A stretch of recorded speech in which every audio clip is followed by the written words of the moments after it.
வச்சிருக்கானுங்க. ஒரு வாரமாவே நம்ம பையன் காரெல்லாம் செக் பண்ணி தயாரா வச்சிருக்கானுங்க. 6 மணிக்கெல்லாம் ஸ்டேஷனுக்கு அனுப்பிச்சிடுறேன். கூட எத்தனை பொண்ணுங்க வர்றாங்க? சீச்சி, டிஃபன் தயார் பண்றதுக்காக கேட்டேன். 5-6 பேர் என்னங்க? எத்தனை பொண்ணுங்க வேணும்னாலும் வரட்டும். நான் இருக்கிறேன், பையன் இருக்கிறான், நல்லபடியா கவனிச்சிடுறோம். முதல்ல நீங்க வைப்பீங்கன்னு பார்த்தேன். இல்ல நானே வச்சுட்டுங்களா? சரிங்க.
என்னப்பா? இல்ல, முதலாளி பொண்ணு ஊருக்கு வரேன்னு போன் வந்ததுல இருந்த உங்க அண்ணன் போக்கு ஒரு மாதிரியா இருக்க. கிராப்பு வெட்டிக்கிட்டான், புது துணியை போட்டுக்கிட்டான், போட்டு எடுத்து மாட்டிக்கிட்டான். காலையில 7:30 மணிக்கு வர வேண்டிய ரயிலுக்கு கோழி கூப்பிட 5:30 மணிக்கே ரயில்வே ஸ்டேஷனுக்கு போயிட்டான். ஒருவேளை இவனுக்கு அந்த பொண்ணுக்கும் அப்படிக்கு இப்படி ஏதாவது இருக்குமா? சிச்சி, அந்த மாதிரி எல்லாம் எதுவும் இருக்காதுப்பா. இல்லம்மா, நானும் 5-6 வருஷமா பாத்துக்கிட்டே இருக்கிறேன். முதலாளி ஒவ்வொரு தடவையும் சீசனுக்கு வரும்போதெல்லாம் பாப்பா நல்லா இருக்குதா, பாப்பா நல்லா படிக்குதா, பாப்பா எப்ப வரும்னு சொன்ன விசாரிச்சுக்கிட்டே இருக்கிறாம்மா. ஒருவேளை சின்ன வயசுலயே இவங்களுக்குள்ள ஏதாவது சிநேகிதம் இருக்குமா? இல்லப்பா, அப்படி ஏதாச்சும் இருந்தா அண்ணன் என்கிட்ட சொல்லி இருக்கும்ல.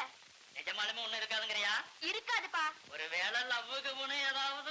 என்னப்பா நீங்க போய் போய் நம்ம என்ன அப்படி எல்லாம் செய்யுமா? அதான் நான் கேட்டேன். அப்படி ஏதாவது செஞ்சிருந்தா தான் நான் முன்னுக்கு வந்துருவேன். அவன் எங்க இந்த மாதிரி நல்ல காரியத்தெல்லாம் செய்ய போறான்? ஒரே பொண்ணு இருக்கிற கோடீஸ்வரன் வீட்டுல வாட்ச்மேனுக்கு பிள்ளையா பிறக்கிறதுனா எப்பேற்பட்ட அதிர்ஷ்டம். இப்படியெல்லாம் ஒரு சந்தர்ப்பம் இருந்தா அதை பயன்படுத்திக்க தெரியலன்னா இவெல்லாம் வாழ்க்கையில எங்கம்மா முன்னுக்கு வர போறான்? நான் கொடுத்து வச்சது அவ்வளவுதான். எல்லாம் என் தலைவிதிமா, என் தலைவிதி.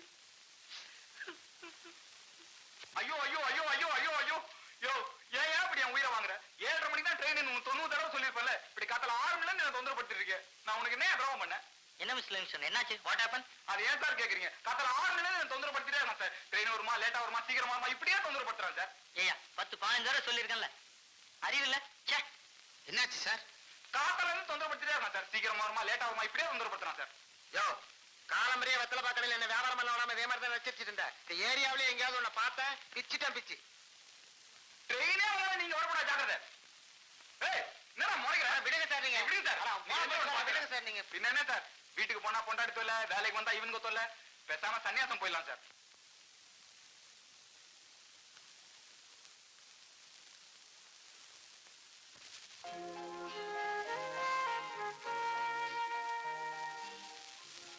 ராதா, நீ ஊர்ல இருந்து மறுபடியும் எப்ப திரும்பி வருவ? தெரியாது. நான் நிறைய படிச்சு பெரிய பொண்ணு ஆன அப்புறம் தான் நான் வருவேன்னு எங்க அப்பா சொன்னாரு. அப்ப நானும் பெரிய ஆம்பளையா தானே வளர்ந்திருப்பேன். ஆமா, அப்ப கூட நீ என்கிட்ட இதே மாதிரிதான் பேசணும். இதை விட நல்லா பேசுவேன். ஏன்னா அப்ப நம்ம ரொம்ப நாள் கழிச்சு பாக்குறோமே. என்ன மறந்துட மாட்டியே? பிராமிஸ். பிராமிஸ். இந்தா, இது என்னது? இந்தியன். நான் வர வரைக்கும் நீ இதுல இருக்கிறது செலவுக்கு வச்சுக்கோ. சரி.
நாளைக்கு நீ உங்களை ஸ்டேஷன்ல மீட் பண்ணும்போது நாம வாட்ச்மேன் பிள்ளையாச்சே எப்படிடா உங்ககிட்ட போய் பேசுறது அப்படின்னு பயந்து ஒதுங்கி நின்னுடாத. இல்ல அது ஃபாரின்ல எல்லாம் படிச்சிருக்கு. அவங்க 1000 ஃபாரின்ல படிச்சவங்களா இருக்கலாம், இல்ல பணக்காரியா இருக்கலாம். ஆனா நீ ஆம்பளை, அது ஒண்ணு போதும். நாளைக்கு நீ அவங்கள ஸ்டேஷன்ல மீட் பண்ணும்போது ஒரு பெரிய ஹீரோ மாதிரி ஸ்டைலா ரொமான்டிக்கா ஒரு வாக்கிங் கொடு. அதுலயே அந்த பொண்ணு அசந்து சரண்டர் ஆயிடணும். ஓகே?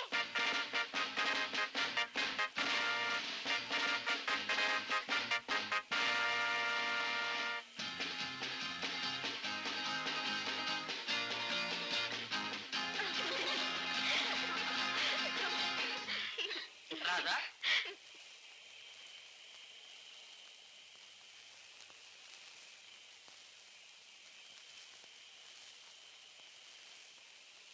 நீங்க I'm Raja. Raja? Yes, I'm Watchman Son Raja. Oh sorry, I forgot. It's all right. Okay, luggage எடுத்துக்கங்க.